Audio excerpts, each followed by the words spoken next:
Vamos dar uma olhada, então, nessa parte aí sobre a vírgula. Já tinha colocado para vocês um pouco sobre a vírgula no período simples, né? Só para lembrar algumas regras, então, que eu já tinha passado, né? Uma regra essencial da vírgula, a gente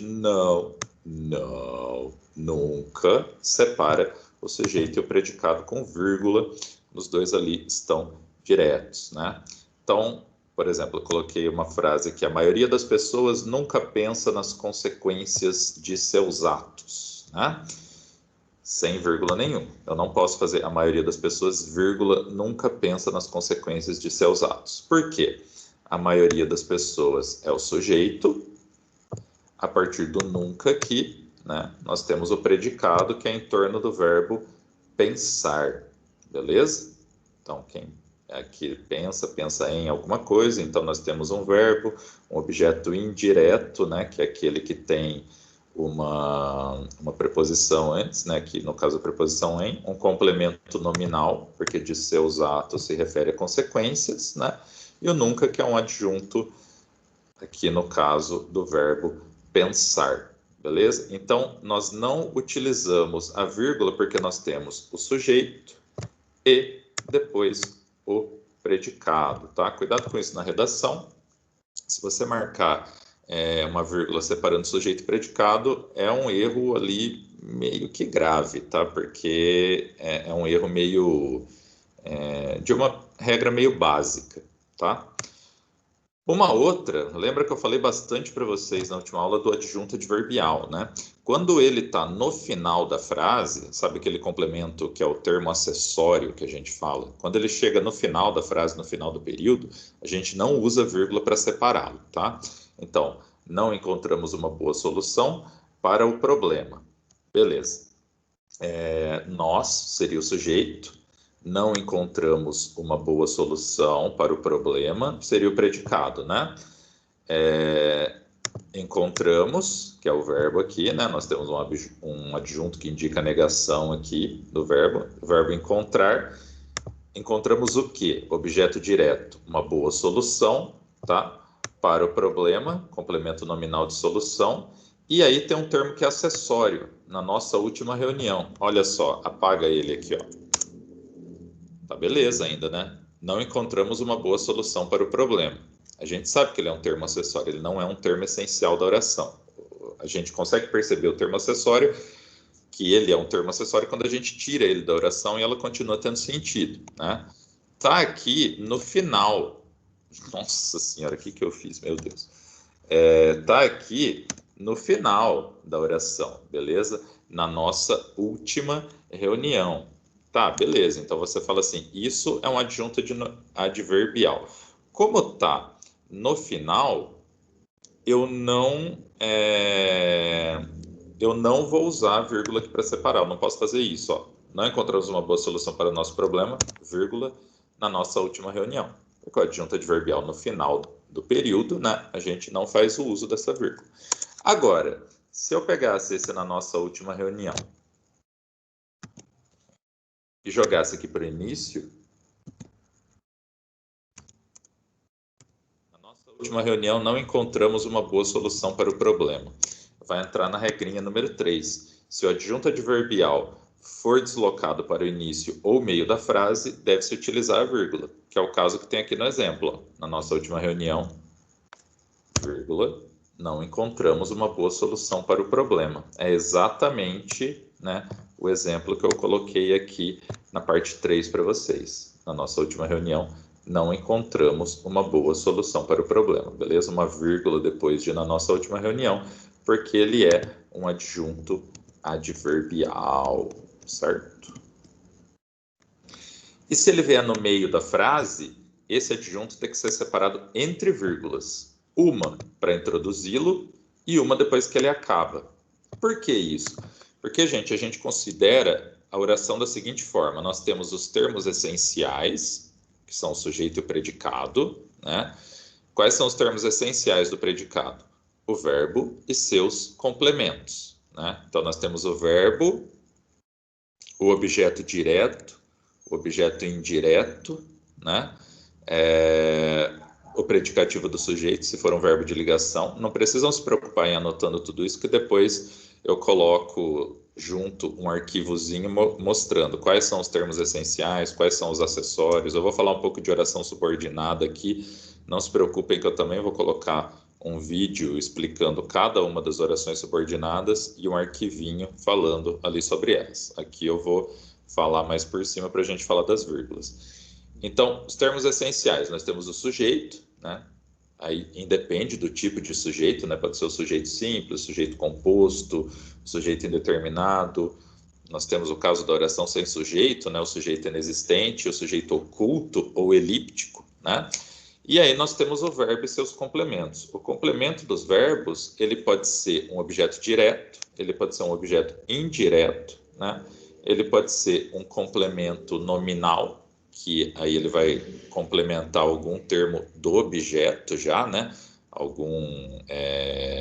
Enfim, uma palavra que não é um verbo, né? Um termo nominal. Pode ser um predicativo do sujeito, se for um verbo de ligação, no caso, né? Então, esses daí são termos essenciais da oração, né? A oração ela estará completa com eles. Claro, se o verbo é intransitivo, ele não precisa de objeto. Vocês viram isso lá no segundo ano, né? Então aí a oração se encerra no próprio verbo, o resto é adjunto, adverbial. Agora, tudo que é essencial, né, que tem que aparecer, é o que constitui a oração principal. Os adjuntos adverbiais são os nomes que nós damos para aqueles que fazem a função de advérbio dentro da frase, que é o quê? É um complemento, é um termo acessório que só adiciona algum tipo de circunstância à oração.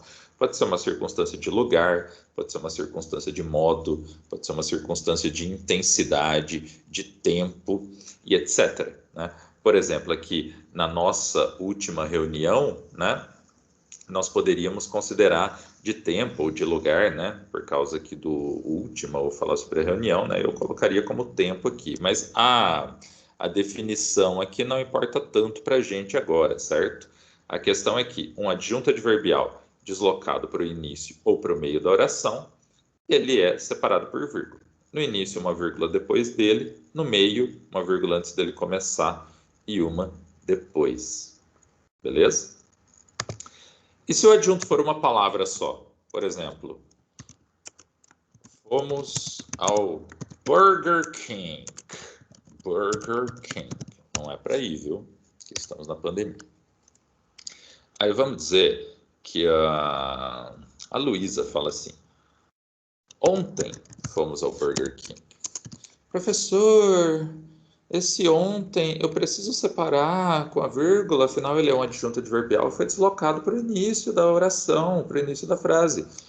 Aqui, como é uma palavra só, Luísa, já que foi uma ótima pergunta que você fez, né? Eu posso colocar a vírgula ou não. Com uma palavra só é opcional, tá? Agora, quando é um adjunto mais longo, igual esse, ó, que é formado por 3 palavras mais uma preposição, né? Aí a gente sempre usa vírgula, tá? É o que se coloca ali na norma padrão, beleza? Outras regrinhas, então, ali da oração principal, a gente usa vírgula para separar o vocativo, né? Exemplo, não faça isso, filho. Eu não deixo assim, ó, não faça isso, filho, sem vírgula. Por quê? O filho é um vocativo, tá? João, estude que a glória o espera. É diferente dessa frase aqui, ó. João estuda para alcançar a glória. Entenderam a diferença? Aqui João é sujeito. Por quê? O verbo está conjugado a partir do sujeito João. No caso do exemplo aqui, o estude, ele está na forma do imperativo, né? Ou seja, ele está fazendo uma referência a João, não está conjugado de acordo com ele. Por isso que ele não é um sujeito, ele é um vocativo, tá? Não se atormente, vírgula, caro amigo, vírgula, pois tudo na vida é passageiro. Caro amigo aqui, então, também é vocativo, tá? Não se preocupem que depois eu passo esse arquivo também no Moodle para vocês darem uma olhada, tá? Ó, Para separar também apostos, né? Os apostos são aqueles termos que trazem algum tipo de explicação sobre algum termo da oração, em geral um substantivo. Então, aqui no caso, Camila, minha filha mais velha, deu-me este relógio de presente. Camila, vírgula, minha filha mais velha, vírgula, deu-me este relógio de presente. Não posso fazer essa frase assim, ó. Camila, minha filha mais velha, deu-me este relógio de presente. Então, entenderam? Não é porque eu tenho que respirar depois do Camila, né? Como diria lá a tia Cotinha na segunda série para vocês. A vírgula é para a gente dar uma pausa, para tomar um ar ali, respirar na frase.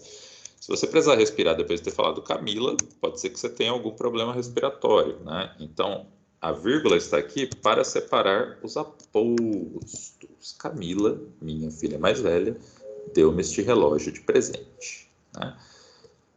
O de baixo bem tranquilo, né? Separar os elementos da enumeração. Então, teremos 3 avaliações. Um simulado, vírgula, banco de questões e uma redação. Aí depois eu já falo sobre o E, né? Que antes do E não tem vírgula. Aqui ainda estamos no período simples, tá? Recuperando algumas questões da aula passada. As expressões enfatizadoras, né? Do tipo, ou seja, isto é, ou melhor, quais sejam, tá? Os vestibulares exigem um texto dissertativo argumentativo, vírgula, ou seja, vírgula, ó, ou seja, vem entre vírgulas, não é só uma antes, tem que ter uma depois também. Por quê? Essas expressões explicativas ou que dão ênfase a algo, elas têm que ser isoladas, isoladas. Como que a gente isola da oração principal? Com vírgulas. Os vestibulares exigem um texto argumentativo, vírgula, ou seja, vírgula, aquele em que se devem apresentar argumentos que defendam uma tese sobre o assunto específico. Machado de Assis é um dos grandes autores brasileiros, vírgula, ou melhor, vírgula, o grande escritor que já tivemos, ou melhor aqui, no caso, uma expressão de ênfase, né? Separar conjunções intercaladas, essa aqui eu vou explicar melhor quando a gente for falar sobre coesão, tá? Mas é mais ou menos assim. O porém é uma conjunção de adversidade. Então, eu digo assim, dei muito para a prova, porém, tirei uma péssima nota. Acontece, né? Vai lá, tenta e fracassa da mesma forma, né? Bastante comum aí na nossa vida. Agora, quando eu jogo, essa aqui é a posição natural do porém. Eu tenho 2 orações, ó. Estudei muito para a prova, oração 1. Eu estudei o verbo, muito para a prova, ali o complemento do verbo, né, o restante do predicado. Eu tirei uma péssima nota. Beleza. O porém é uma ligação entre as 2 orações independentes. E ele está onde? Na sua posição de natural, que é no fim de uma frase e antes do início da outra. Eu separo o fim da primeira oração por uma vírgula, frase não, oração, desculpem, e aí eu coloco a conjunção logo antes do início da outra. Não preciso por uma vírgula depois. Quando que o porém vem entre vírgulas? Se eu fizesse assim, ó. Estudei muito para a prova. Tirei, porém, uma péssima nota. Perceberam que eu desloquei o porém? Ele veio para depois do verbo, ele está no meio da segunda oração. No meio, não antes dela começar. Como ele está no meio, ele se tornou uma conjunção intercalada. Está no meio da oração. Por isso eu separo ela entre vírgulas, tá? Uma vírgula antes e uma depois. Entre vírgulas. Os deputados votaram o projeto de lei. O natural seria, porém, não deixaram claro qual sua relevância para a sociedade. Aqui, no caso, não deixaram claro, porém, qual sua relevância para a sociedade. Conjunção intercalada, por isso que está entre vírgulas. Uma vírgula antes e uma depois. Isolar nome no lugar da indicação de datas, tranquilo também, né? Araraquara, 6 de fevereiro de 2019. Aí a gente começa os períodos compostos, né? A primeira forma dos períodos compostos, ou seja, aqueles que têm mais de uma oração na sua formação, né? Mais de uma oração na sua formação, são as orações coordenadas. Quais são as orações coordenadas? Né? Elas são aquelas em que nós temos duas orações completas. Duas orações completas. Ou seja, a oração 1 tem sujeito e predicado, a oração 2 tem sujeito e predicado. Elas não são dependentes sintaticamente, tá? Igual aqui, estudei muito para a prova, tirei uma péssima nota. São orações que, se eu colocar as duas separadas, elas são independentes. Uma não é objeto direto da outra, não é objeto indireto da outra, não é complemento da outra, elas são independentes. Aí nós criamos um nexo lógico entre elas, usando conjunções ou não. Quando nós não usamos conjunções, essas orações coordenadas se chamam assindéticas, que não possuem conjunção. Síndeto é conjunção, né? O a é o que indica não. Beleza? Exemplo, a frase aqui. Vim, vi, venci. Eu falei para vocês. Uma oração é um enunciado organizado em torno de um verbo. Verbo vir, verbo ver e o verbo vencer, né? Junto os três em uma frase só. Eu vim, eu vi, eu venci. Seriam 3 frases separadas, se eu quisesse fazer. Usei vírgula para separar os 3. Por quê? Criei uma oração, quer dizer, criei um período com orações coordenadas assindéticas. Elas estão juntas por um nexo lógico, mas sem o uso de conjunção. Tá? Essa é aquela frase do Júlio César, Julius Caesar. Beleza? Então, isso é uma oração coordenada assindética, sem conjunção. Para marcar um sujeito elíptico, então vamos dizer o caso que eu tenho um período composto, né? E aí eu vou fazer uma elipse ou do sujeito ou do verbo na segunda oração, porque ele vai se repetir, né? No caso aqui nós tivemos uma elipse do verbo, né? Sou um grande... É que aqui o verbo não está na forma de conjugação, né? Está na forma nominal, mas beleza. Sou um grande apreciador da arte contemporânea. Vírgula. Por quê, vírgula? Porque eu estou iniciando uma outra oração, beleza? Os demais professores, aí ao invés de eu repetir, são grandes apreciadores, eu simplesmente usei outra vírgula. Ao que se refere esta vírgula? A sou um grande apreciador. Né? Que aqui no caso seria algo tipo entre chave.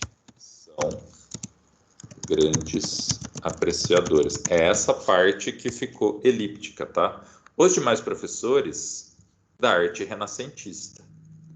Como eu não coloquei esses são grandes apreciadores, eu usei um elemento de coesão, ou seja, eu evitei a repetição disso aqui, desse termozinho, né? Para evitar essa repetição, o que eu faço? Eu apago aquilo que seria repetido, porque é compreensível pelo contexto, e eu uso uma vírgula, beleza? No caso aqui, depois do sujeito. Isso pode ser usado para marcar o sujeito elíptico, ou quando marcou a elipse de um verbo, como foi o caso aqui, tá? Ou seja, de qualquer termo que apareceu na primeira oração, que eu não vou repetir, mas que ele vai ficar claro aqui. No caso aqui foi o verbo, tá? Também usamos a vírgula para separar as orações coordenadas sindéticas. Só não usamos quando a conjunção for e nem e ou. Tá? Então, eu não uso a vírgula antes do e. Vou dar um exemplo aqui para vocês.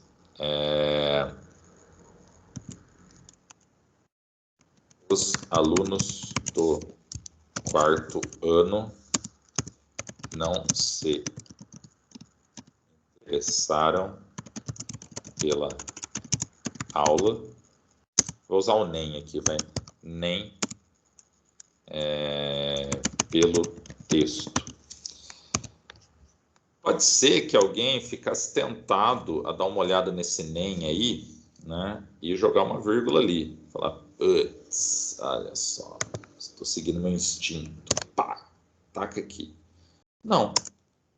Nem é uma conjunção que a gente não usa a vírgula antes dele. Ele é igual ao e, só que ele é uma conjunção de adição em orações negativas, tá? Não, nem. Né? Se eu fizesse os alunos se interessaram pela aula e pelo texto, também não usaria vírgula, porque tem o e, a mesma coisa com o ou.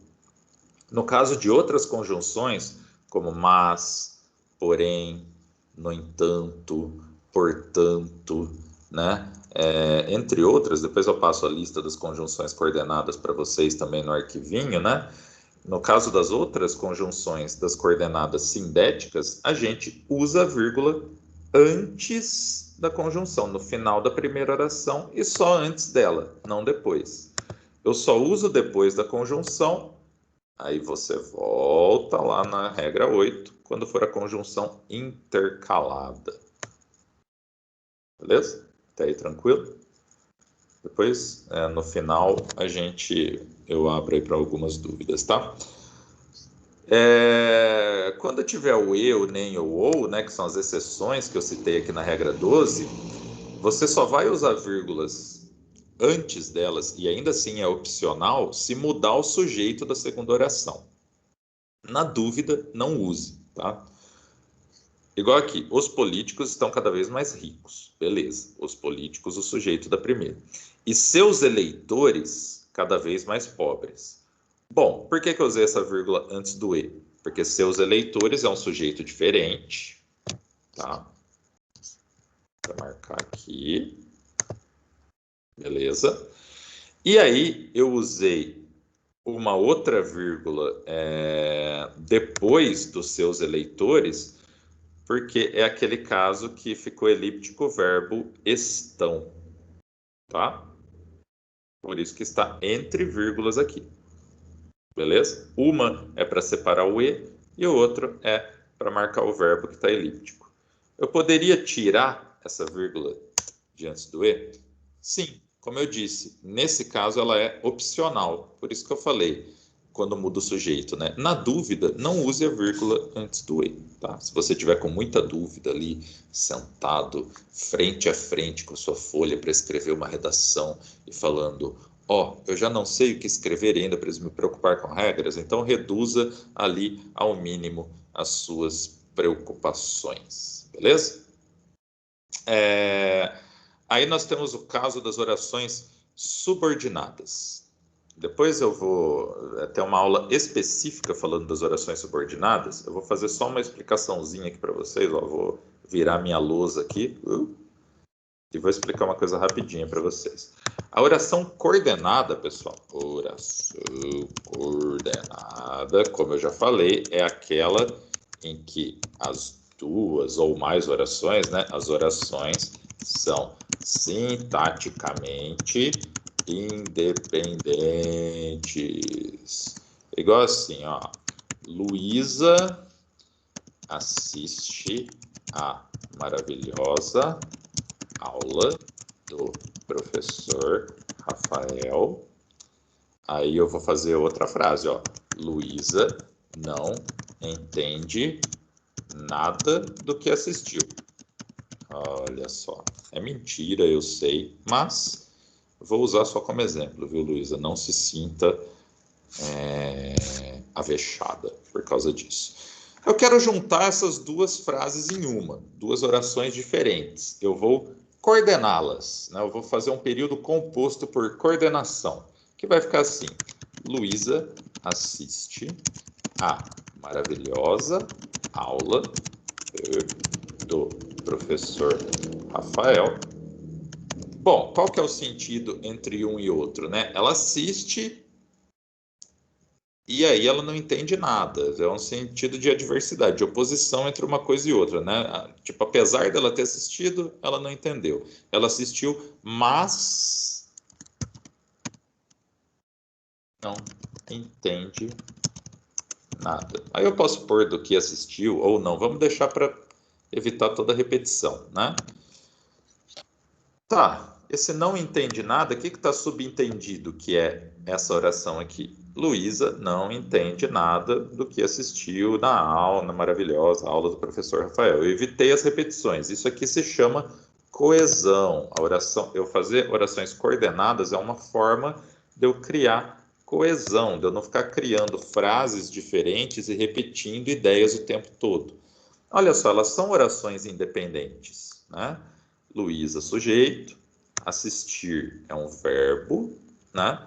No caso aqui, o verbo assistir, a gente vai ver em regência, ele tem a preposição a, né? Quem assiste, assiste a alguma coisa. Então, aqui temos um objeto indireto, né? A maravilhosa aula do professor Rafael. Do professor Rafael é complemento nominal de aula. Beleza. Olha aqui a segunda. Não entende nada. Quem não entende nada?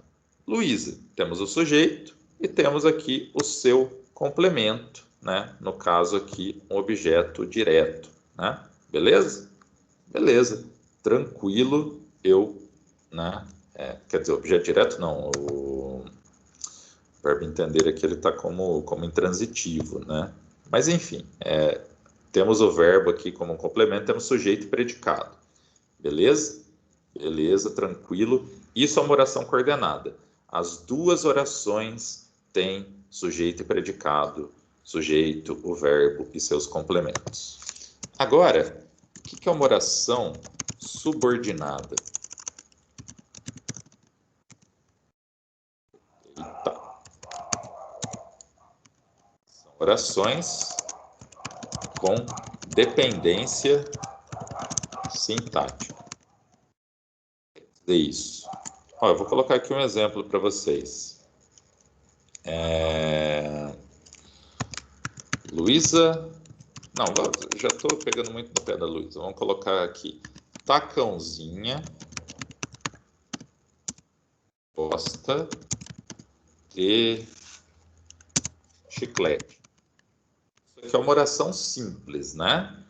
Tacãozinha, sujeito, o verbo gostar, temos a preposição de, então isso aqui é um objeto indireto. Beleza. E se eu escrevesse assim, Tacãozinha gosta de que sua mãe compre chiclete no mercado? Pessoal, olha só, aqui eu tenho mais de uma oração. Percebam que eu tenho um outro verbo, né? A segunda oração foi introduzida pela conjunção que, então aqui eu tenho uma segunda oração.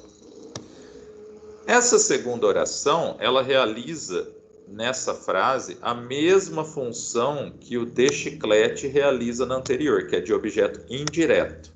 Ou seja, essa segunda oração, que eu vou marcar em amarelo, ela é objeto indireto do verbo gostar, de um verbo da primeira oração.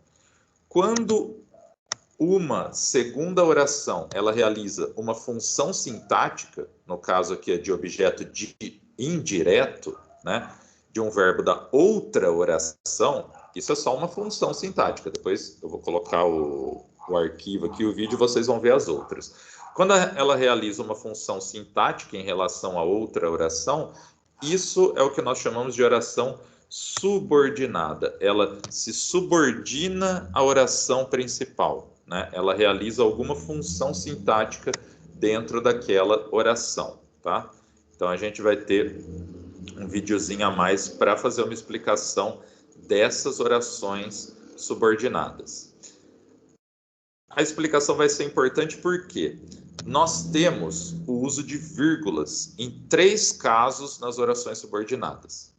Para separar as orações subordinadas explicativas, no vídeo que eu vou colocar no Moodle sobre as orações subordinadas, vocês vão ver o que é uma oração subordinada explicativa e o que é uma restritiva, tá? No caso da explicativa, ela é separada com vírgulas. A cidade de Los Angeles, vírgula, que foi sede das Olimpíadas de 1984, vírgula, não se ressente da falta de um legado olímpico.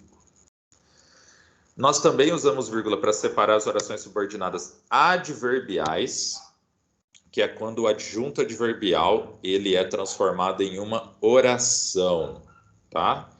Sejam desenvolvidas ou reduzidas. Naquele vídeo lá eu vou explicar melhor para vocês também. E aí eu vou passar exercícios e conforme a gente for corrigindo os exercícios no próximo plantão, eu vou também explicando para vocês certinho cada uma dessas subordinadas, para não ficar muita coisa hoje, tá?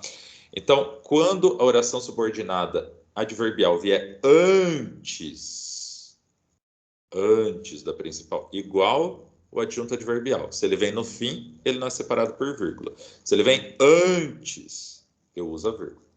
Um exemplo aqui, uma oração subordinada adverbial que indica condição, condicional.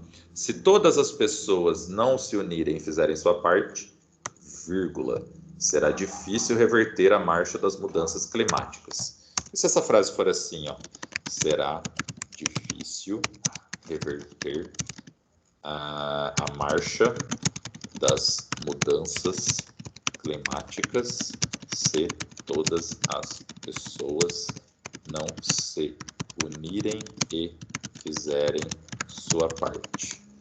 Coloco o vírgula antes do C aqui. Alguém pode qualquer um aí responder para mim.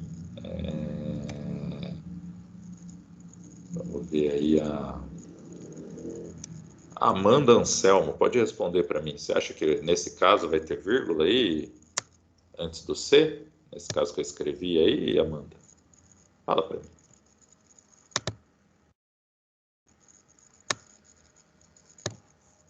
Hein?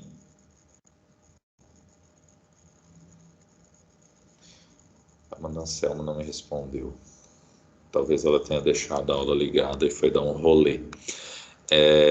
Vou perguntar para outra, então. Vou perguntar para a Rafaele. A Rafaele é alguém que eu tenho certeza que não foi dar um rolê. Diga, Rafaele, você acha que tem a vírgula ali?